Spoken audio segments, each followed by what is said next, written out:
Samosas. Samosas? Yeah.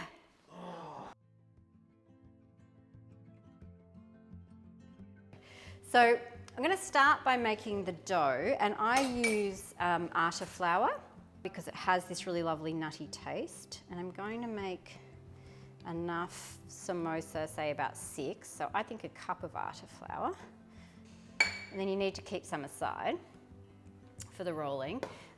We start with the atta flour because obviously it's a dough, so it just works better if it has a little bit of time to rest. It doesn't need a lot, but just enough so that when you're manoeuvring the rolling pin, if you give it more time to rest, it sticks less to surfaces, and it also rolls out smoother and rounder.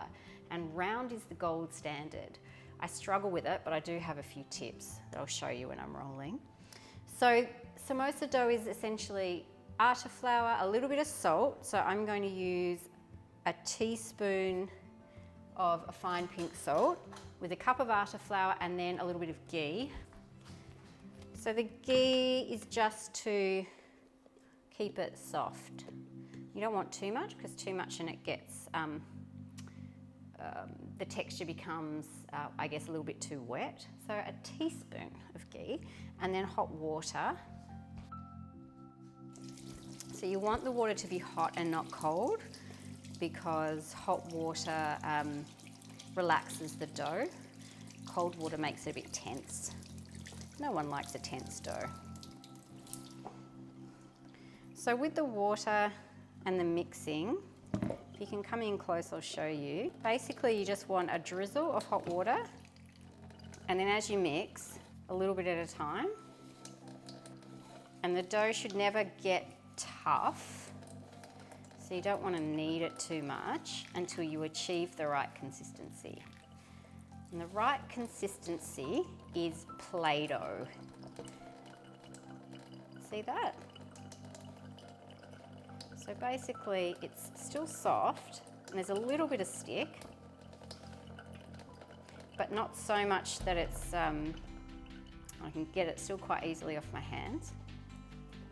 But when I push it in, if you could feel that, it just feels nice, feels relaxed. So once that's done, all you want to do is, like with any dough when you're working, is just give it a little bit of a knead on the bench just to activate the gluten component of the flour. Atta flour has a soft gluten content, so more than a plain flour, less than a double O or an Italian pasta flour. And this is why I like using it instead of just like a wholemeal flour, which is quite short. And this is nice. Look at that. So satisfying. So this is going to rest for a minute.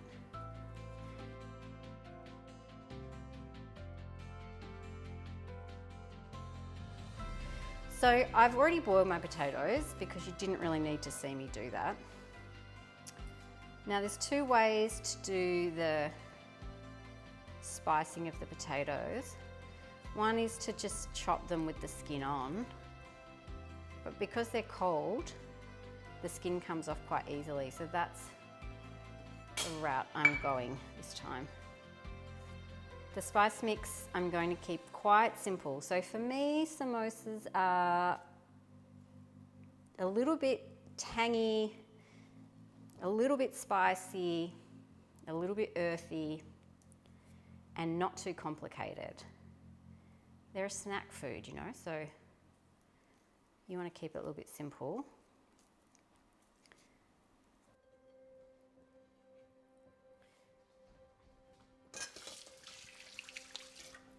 Okay. So for the spicing, I'm going to use a strong white salt, cumin seed, a hot red chilli. I'm also going to use a minced garlic paste, so a store-bought one. And the reason for that is because of the acidity. So when you use fresh garlic, obviously it's fresh and it has a slightly acidic quality. because garlic does. But with these minced garlics that you buy, because of essentially the preservative that they have to put in there to keep them from spoiling, they have an extra acidic punch.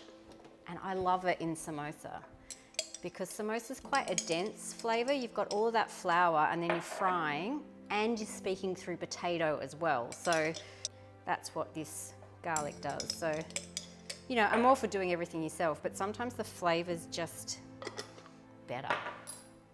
All right, now I'm going to chop one green chilli. I'm not going to take the seeds out because, again, I want it to be really nice and spicy. So you can see from this spice mix, there's not a whole lot of complexity. It's pretty straightforward. And most people would have these spices at home. So generally you'd have chili, you generally have cumin seed and salt.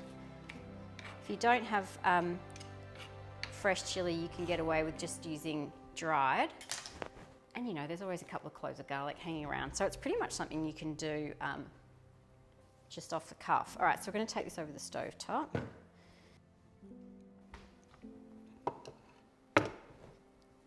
So we're going to start with ghee.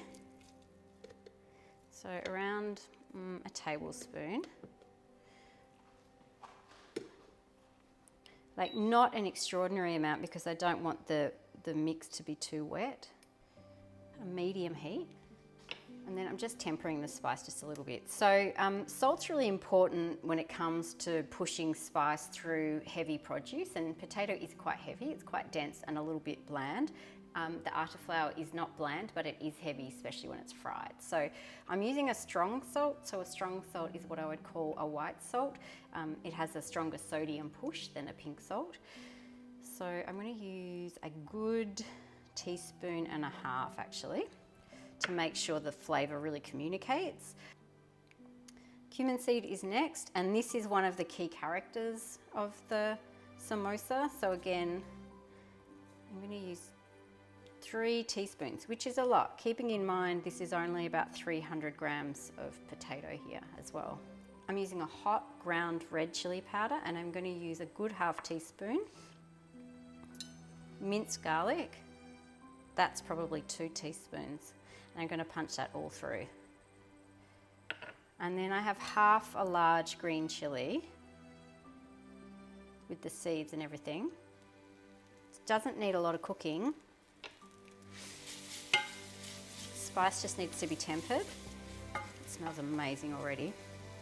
The acidity in the garlic and the sweetness in the ghee, it's the strongest impact, and that's really, that strong contrast is what gives that feeling of snacky, street foodie sort of flavour. Is very strong contrast between acid, heat and sweet. So you can see how when spice tempers, it will sing, and that noise of it communicating is telling you it's ready to go. So at that point, the potato goes in, and really you're just pushing the potato into that bed of fat and spice. And of course you can taste it now. Oh, that's so good. It's so zingy and hot. And the acid's really forward, it's very bright, and the flame, using those 2 chilies gives you 2 expressions of heat. So you've got that dry heat of the red chili, and then there's this kind of wet, intense green heat from the green chili, and the 2 of those aspects together in the mouth, all texture and warmth and pizzazz. Very jazzy flavour. Okay, that's done. I'm going to go across and roll the samosa dough. And stuff them. Oh, and then when you crack down into the cumin seed, you get that mentholy, minty hit as well, which I love. Okay, so keys to rolling out a sexy round shape. You want the balls of dough to be quite small for samosa, because otherwise you end up with these sort of gigantic triangles that aren't as appealing. And then a small rolling pin. So a small rolling pin gives you different maneuverability than a large one, and it's easier to roll those small circles with a smaller pin. In fact, this is still quite big. You can get them half this size. They're like tiny little chapati ones, and they're the best. Once you've got it nice and round, essentially what you're doing is just creating your base shape with your hands by just sort of maneuvering the dough, and you can see it's already quite round. So that's a good start. I want to just put it into the flour to give it a coat. And then with the roll, what you're doing is just rolling a little bit at a time. And then, see, I'm not great at this. Honestly, I've been making chapatis for like 15 years flat out, and I still can't roll round dough. So you want a little bit of thickness in the dough, but these are going to get folded in half, so not too thick. Last time I made them, the dough was a little bit raw on the inside, which my taste testers said they didn't mind, but I felt like maybe that wasn't the ideal. So this is what we do. So you've got to fold it in half and then fold it again. So you make a little pyramid like this. You see that? And then you just stuff a little bit of this inside, and then make sure you've got enough dough to fold it up. So you get this, like, you know, little triangle with your scalloped edges. So yeah, so again, so you can see why kind of the round shape helps, because it's way neater. I'm going to heat the oil. So in this case, it's just straight vegetable oil. So basically you want your Goldilocks oil temperature, which is not cold, so that the samosa essentially becomes kind of flaccid and soaks up the oil and gets very heavy, and not too hot that it burns on the outside and then doesn't cook on the inside. So if you feel like it's getting too hot, you can always pop a few more samosas in there, and putting more volume of produce will take the oil temperature down. So cooking them one at a time means it's getting the full impact of all of the heat.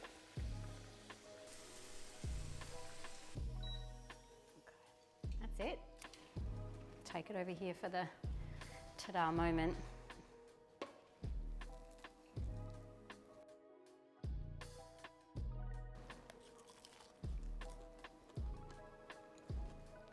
Woo, that's good. Salty, chili.